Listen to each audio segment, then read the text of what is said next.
চক্ষুর আড়াল থেকে লুকাইতে হয় এবং বুজুর্গানে কেরামতের রুহা মুখুজা ইন্তেকালের উপর আরো বেশি জারি হবে।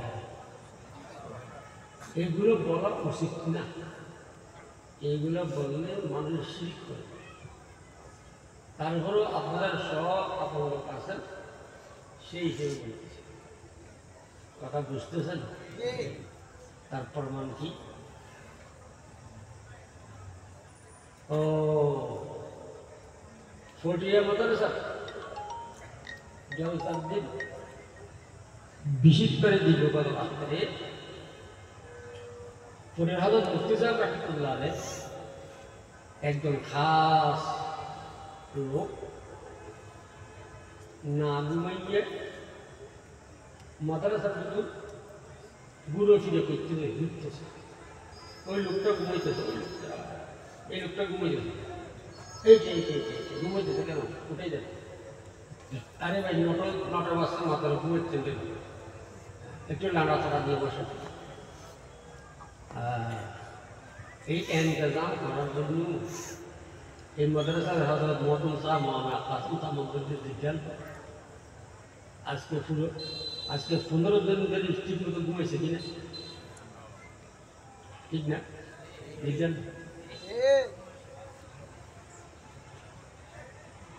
ছাত্র শিক্ষক মানুষের দরজায় গেছে কিনা? কেন? মাওলানা কাসিম সাহেব ব্যবসা করতে পারে না, তিনি মানে একটা মোবাইলের দোকান দিতে পারে না। তো সমস্যা কি? এত কষ্ট করো, কারণ আল্লাহ শুধু আপনাদেরকে দিন কথাবার্তা পৌঁছান, আল্লাহর হাবিবের ধরার থেকে বাঁচা। আল্লাহর হাবিবের মত হয়েছে এমন একটা লোক ভাত খাওয়ার সময় টেনছে, কথা বুঝতেছেন? মত হয়েছে এমন একটা লোক ঘুমাইতে পারে না, কালকে ওস্তাদের বেতন কোথায় থেকে দেবে? কৌমি মাদ্রাসা দেবে, বিশেষ করে কৌমি অঙ্গনে। ওই বিল্ডিংয়ের সেমি কার কাছে কাকে বলে? বোর্ডিংয়ে চলে গেলে কাকে বলে? আপনকে আর কয়বার বলবো, আর কত জ্বালাবো, কয়বার? এটার নাম মহতে, কথা বুঝতেছেন? এই জন্য আমার বাজে রাহমাতুল্লাহ প্রায় বলছিল, বাবা কারোর সাথে যদি দুশমনি করতে ইচ্ছা হয়, কথা বুঝতেছেন সবাই? যদি দুশমনি করতে চাও, যদি আলেম মুতাদাইয়্যিন আমানদার হয়, আলেম যদি কি হয়? কথা বলে আমানদার হয়, সেই আলেমকে একটা কওমি মাদ্রাসার মুহাদ্দিস বানিয়ে দেয়, তার সামনে আর থাকবে না। আর আপনার দুশমনি করতে কথা বলে, আজ যদি আমাম হয়, খুব কৌশলে তাকে দুটো বিয়ে করে। আমাম হইলে কৌশলে দুটো বিয়ে করে শান্তি। আর আমার একজন নানা সম্পর্কীয় লোক দুটো বিয়ে করছে। এই যে দিকে নানা কেমন আছে, ভাই শান্তি নেই। আপনার এক নারী সাথে তাকি অফার নারী রুমের মধ্যে নসে রেখে ফেটে, অথবা দেখছি একটা ধুম করে ফেলে, অথবা দরজা একটা ধুম করে বন্ধ, অথবা দরজা একটা ধুম করে বাঁধে। ভাই শান্তি কথা বুঝাই না? मौत तो बेटे मार भाई। हाँ जो आएगा वो खाएगा, इसे मौत में हो तो उसको कोई टेंशन नहीं है। आहलन असहलन जा आगे काटे ही नहीं, आहलन असहलन जा आगे काटे ही नहीं। कभी मुझे अच्छे हमारा बाजार को नहीं लगा। एक मदरसा टूरिस्ट लोग अच्छे दुकानदार कुछ नहीं, जंगल में मंगल हो, ये क्या था?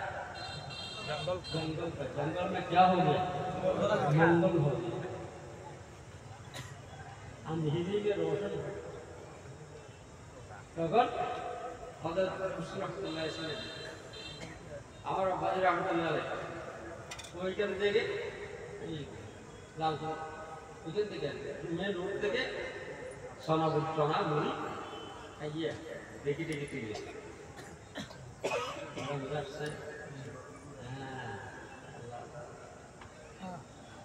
হযরত ফরিদ মির্জা রাহমাতুল্লাহ আলাইহি একজন আশিক সাদেক রাত্রে 11 দিনের বয়ান তারপরে পুরো গিয়ে করতে মুসলিম রাহমাতুল্লাহ আলাইহি তাই যেতে উঠছে তাই যেতে উঠছে ওই লোক আন্দোলনের নাম আপনাদের বাড়ি গুরুগুরু দৌড়াদৌড়ি করতে কিরে মাদ্রাসা আপনি ঘুমেন নেই কেন কালকে দিনে ওয়াশ শুনবেন না তখন তো চন্দ্রাত দ্বারা এই ওয়াশ শুনতে উনি বলেন আমি কেমনি ঘুমো এই মাদ্রাসার স্যারের বসে আপনার কি মানা জমি গুছা আপনারা জানি বর্মনা সাহেব রাহমাতুল্লাহ হাঁটতেছেন ঘুরে ঘুরে করতেছেন আমি দেখতেছি আমার সাথে কথা হয়েছে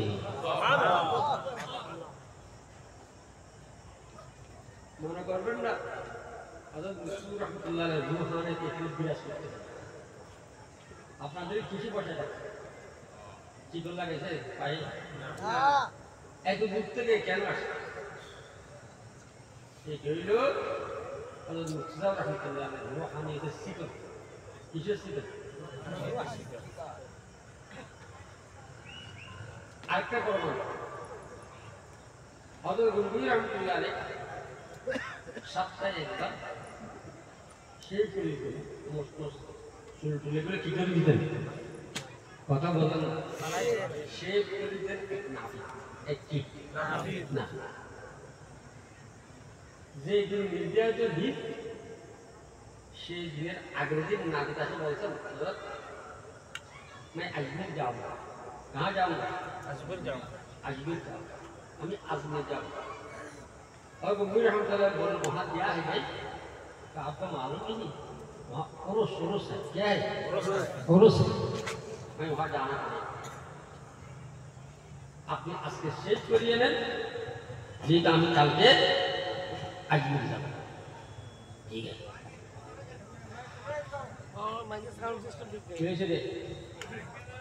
কথা কই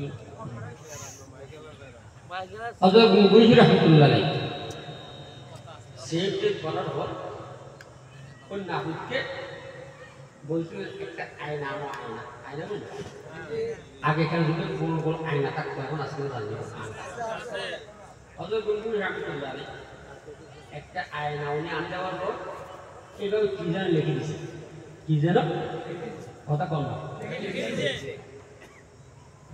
তো ওনাকে বলছে নাবিদকে পুরুষ শেষ হওয়ার পর আমার যখন চলে আসবার পালা আজমিরে একদম পূর্ব দিকে মানে আদমের পূর্বে মনে হয় একটা বট গাছ দেখবা ওই বট গাছের মধ্যে চাপ দাঁড়িয়ে একটা বৃদ্ধ লোক খুব ক্লান্ত চেহারা মলিন বসা থাকত তাকে এই আয়নাটা কিভাবে দেখায় এই আয়নাটা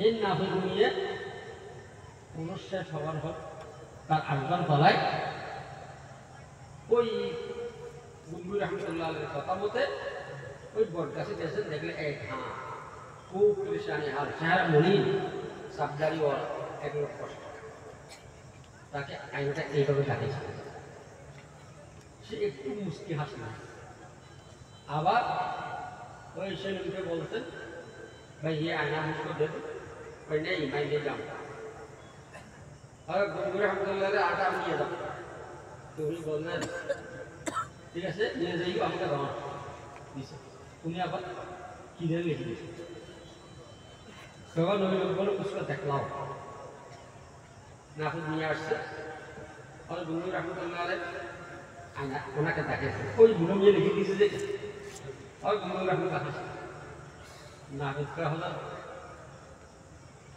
मैं नहीं मानता आपको नहीं छोड़ता इसका राज क्या है मुझको कहना पड़ेगा बताना पड़ेगा आप भी हासिल गुरु हासिल की घटना की অনেক সাফাসাফি করার পর তখন গুরু রহমতুল্লাহ বললেন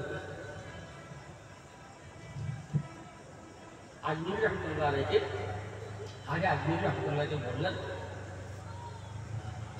আপনি এত লোককে কেন গুমরা করতেছে ঠিক আছে ঠিক আছে এত লোককে কেন গুমরা করতেছে এটা লেখছেন হলো গুরু রহমতুল্লাহ আলাই খাজা আজমির রহমতুল্লাহ আবার খাজা আজমির রহমতুল্লাহ বললেন আপনি একটা লোককে বাধা দিয়ে রাখতে পারেন নাই আমি এত লোককে কেমনি বাধা দিয়ে রাখবো বুঝছেন খবরের মধ্যে খোদা রসিদে করতে যারা আছে মকবুল বারগা যারা আছে তারা ইন্তেকাল হয়েছে তাদের রুহানিয়ত আম হয়ে যায় কারণ দুনিয়াতে থাকতে এই শরীর পর্দার কারণে রুহানিয়ত তেমন বিরাজ করে তেমন জারি হয় না ফলে ইন্তেকাল হলে বেশি পাই যায় জারি হয় এই একটি ঘটনা বলে উনি বলছেন যে আপনি একজন নাগরিককে ধরে রাখতে পারেন নাই আমি লক্ষ লক্ষ মানুষকে কিভাবে ধরে রাখবো কথা বুঝে আসছে না আল্লাহ এরকম অনেক ঘটনা আছে কিন্তু জহিরে কেরামতের লেখা আছে বুজুর্গদের এমন কেরামত বলা নিষিদ্ধ যে কেরামতের কারণে মানুষ কি হবে এটা আমাদের আলোচনা জমাতে কি কথা বুঝে আসছে না আল্লাহর দয়া হয়েছে এই জন্য আপনারা আসছেন আল্লাহর দয়া হয় নাই নরেন্দ্র মোদীর এলম আছে জ্ঞান আছে বুদ্ধি আছে কৌশল আছে হিকমত আছে 200 কোটি মতো জনগণকে চালাইতেছে ভারতে কিন্তু আল্লাহ বলার জ্ঞান না আল্লাহ বলার জ্ঞান না তাই না আল্লাহকে সহ্য করার ঠিক না আরেকজন 12 ভাষার পণ্ডিত এটা লক্ষ লক্ষ মানুষ তাকে পুজো করত ডক্টর শিব শক্তি এখন মালয়েশিয়াতে আছে ভারতের ডক্টর আল্লাহ লক্ষ লক্ষ ওনার সুন্দরী ছিল 22 ভাষার পণ্ডিত ছিল না এরকম লোকের উপর আল্লাহর দয়া হয়ে গেছে কি যায় রাত্রের মধ্যে যাই আল্লাহ খাবিয়ে রাসূলুল্লাহ সাল্লাল্লাহু আলাইহি ওনাকে কলমা পড়াইছে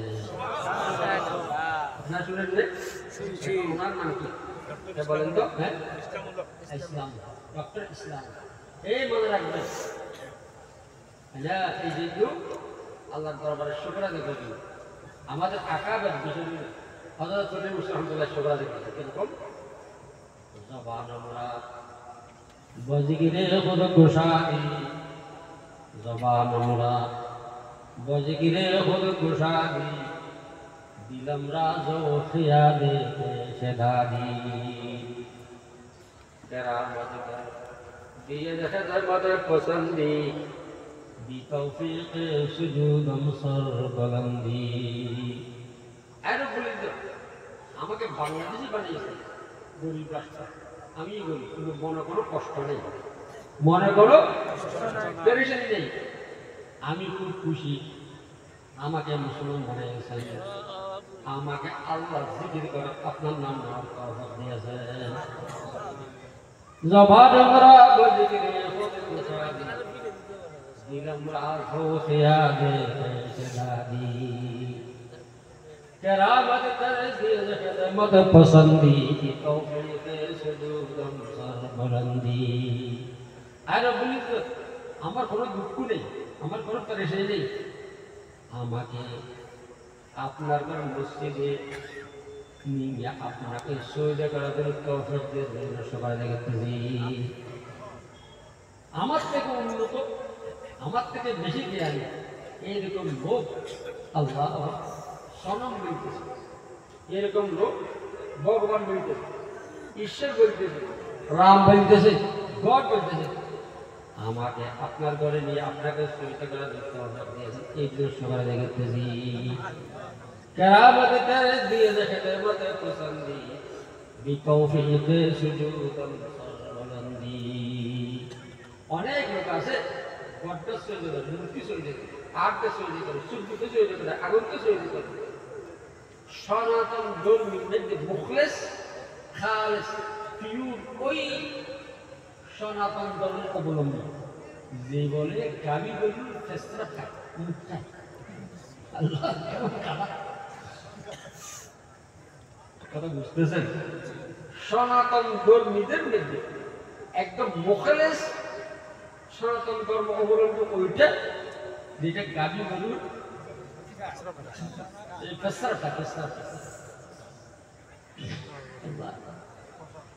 কেরামত করে দিয়ে দেখে মনে পছন্দি বিকৌফিকে সুজুদম সরবলন্দি। ও মুসলমান, আল্লাহ মুসলমান বানিয়েছে, আল্লাহকে যদি উঠতে হচ্ছে হাত ও আল্লাহ আল্লাহ সহি এবং হক দেখতে পারছি, এই দৃশ্য করে দেখবেন। কি করবেন? এক নম্বর শুকরা দেখবেন, 5 ওয়াক্ত নামাজের পরে বলবেন রজিতু বিল্লাহি রাব্বান ওয়া বিল ইসলামি দীনান ওয়া মুহাম্মাদিন নবিয়্যিন সাল্লাল্লাহু আলাইহি ওয়াসাল্লাম।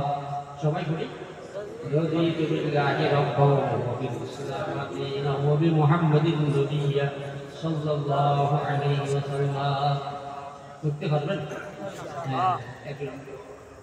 2 নম্বর শুকর এতরাহ মাঝি। 2 নম্বর শুকর এতরাহ মাঝি। কথা বলেন। 2 নম্বর শুকর এতরাহ মাঝি। যে ভাই ইলেকশন হাকিমুল ইসলাম আয়া কাইদ ইফসার রাহমাতুল্লাহ সাবেক মুহাদ্দিস দারুল জিয়া আয়া উনি লিখতেন যে শুকরের নাম 2 নম্বর এতরাহ মাঝি, গুনাহ স্বীকার করা, নিজকে গুনাহগার মনে করা, নিজকে অপরাধী মনে করা, নিজকে দোষী মনে করা। এটা সিফত কার? হযরত আদম আলাইহিস সালাম। হযরত আদম আলাইহিস সালামকে বেহেশতের মধ্যে আল্লাহ পাক রব্বুল ইজ্জত নিষেধ করেছিলেন যে শাজারাতুল খুলদ, শাজারাতুল খুলদ, এই শাজারাতুল খুলদের নিকট যাইবা না, ফল খাওয়ার দূরের কথা। যখন নাকি শয়তানের প্রবঞ্চনায়, শয়তানের প্ররোচনায় আদম এবং হাওয়া শাজারাতুল খুলদের ফল খাইয়েছেন, জান্নাতি লেবাস গায়ে থেকে খুলে নিয়েছেন, হযরত আদমকে হাওয়ার সঙ্গে দুনিয়াতে প্রেরণ করেছেন। তফসীরে লিখেন যে হযরত আদম আলাইহিস সালাম 250 বছর আসমান থেকে এভাবে তাকান না। আফসোস কি করলো, আফসোস কি করলো। 250 বছর পর আল্লাহ পাক রব্বুল ইজ্জতে হযরত আদম আলাইহিস সালামকে এলকা করিয়েছেন, নহি বানাইয়েছেন, আয় আদম আমার দোয়া করো এবং পড়ো রব্বানা যালামনা আনফুসানা ওয়া ইল্লাম তাগফির লানা ওয়া তারহামনা লানাকুনান্না মিনাল খাসিরিন রব্বানা আতিনা ফিদ দুনিয়া হাসানাতাও ওয়া ফিল আখিরাতি হাসানাতাও ওয়া কিনা আযাবান নার। আল্লামা কাসিম নানভী রাহমাতুল্লাহ হুজ্জাতুল ইসলাম, কাসিম নানভী রাহমাতুল্লাহ উনি একটা কিতাবে লিখছেন যে বান্দা যত গুনাহ করুক না কেন, যত মহাপাপ করুক না কেন, তওবায়ে নসুহা অর্থাৎ আর গুনাহ করবেন না, খাঁটি মনে তওবা করিয়ে যদি রব্বানা যালামনা রব্বানা আতিনা পড়ে, আল্লাহ পাক রব্বুল তার সমস্ত গুনাহ মাফ করিয়ে দেয়। চুবরারত আজ পোষে বানি আনি আরশালার রাজা আজ আনিনুল মুলবি গিরিয়ে মা সিদ্ধ বরজা হাবনা তাকে আরশে ফরশরানা লাকুনা। আচ্ছা কাসিম নানভী লিখতেছেন যে কোনো গুণাগার বান্দা যদি নিজের পাপ সামনে রাখে, নিজকে বেশি মনে করে, আল্লাহর দরবার কান্না করে, আর সইতে ফরস যুবক কান্না করে এবং কাঁপে, তাদের থেকে জিজ্ঞেস করে তোরা কান্না কেন করতেছস, কেন খাইতেছস? তারা বলে যে আল্লাহর একজন গুণাগার বান্দা অনুশোচনা আসছে, মনের মধ্যে তওবা করতেছে, আল্লাহ পাক তার কোনো মাফ করিয়া না দেন, আমাদের কান্না বন্ধ হবে না।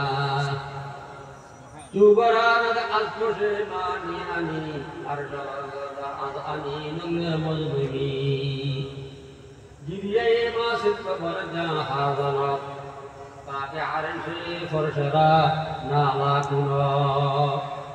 এর শুকরের এক তরিকা রুজি দিন, 2 নম্বর তরিকা নিজকে ছোট মনে করবে। আমার বাজির রহমতুল্লাহ শিখবে হযরত মুশকিল রহমতুল্লাহ বাগানের একটা ফুল ছিলেন হযরত বলিসা হযরত কত বলেন হযরত বলিসা রহমতুল্লাহ প্রায় বলতেন আমার নিচে নিচে আমার নিচে নিচে আমার পিছে পিছনে। আল্লাহ দুটি কথার কথা, এক কথা আমার নিচে নিচ নেই বলুন না, আমার পিছে পিছনে। এন্তকালে 15 দিন আগে হযরত খলিফা হযরতকে জিজ্ঞেস করলেন আপনার কেমন লাগতেছে, কি খাবেন, কি আনবো?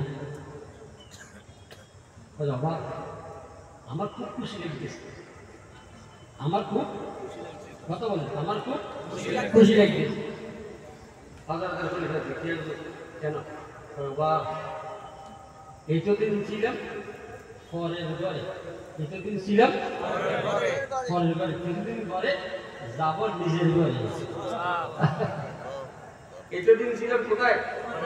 পরের ঘরে, কিছুদিন পরে যাব নিজের ঘরে।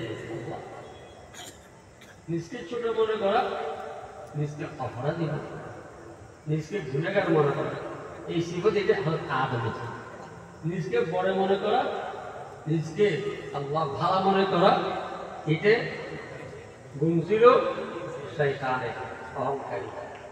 আল্লাহ আমাকে আপনাদেরকে সবাইকে আশাটা বসাটা আমল করার জন্য তৌফিক দান করো। আমাদের সবাই মুরব্বী হযরত মুফতি সাহেব মুফতিউল্লাহ আলী বারাকাল্লাহু ফি হায়াতি শেখ হাসান খুব মনোযোগের সাথে শুনবেন। উনি অনেক কাজের ফাঁকে আসছেন, আমি মনে করি আসতে পারবেন না, না এলে হতে পাবো আবার মুফতি ওনার থেকে সবাই দোয়া নেবেন। বহু বড় বুজুর্গ, বহু বড় খোদা রসিদা বলেন, ওনার থেকে দোয়া নেবেন, কেউ খোটা বসা করবেন না। আসসালামু আলাইকুম।